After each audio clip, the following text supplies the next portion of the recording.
Nadakpan sang mga operatiba sang Anilao Municipal Police Station ang top 2 most wanted person sang probinsya sang Iloilo sa isa ka manhunt operation sa Barangay Poblasyon, Anilao, Iloilo sang Mayo 28, 2026. Ang suspetsado nga si alias JP, 30 anyos, kag residente sang Barangay Badyang, Anilao, Iloilo, nagaatubang sang 3 ka kaso sang statutory rape by carnal knowledge sa idalom sang Article 266-A, Paragraph 1 kag Article 266-B sang Revised Penal Code.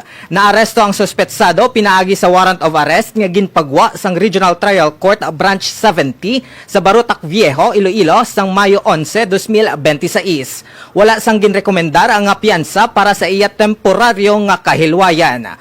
Sa subong iyara na sa kustudiya sang Anilao Municipal Police Station ang suspetsado para sa nagakaigo nga disposisyon kag pagproseso sang kaso.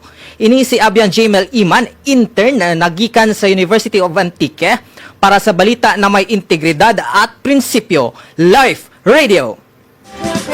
There you have it mga biyan, nabatian nato ng report na nagikan sa University of Antique intern, top 2 most wanted persons sang Iloilo na dakpan.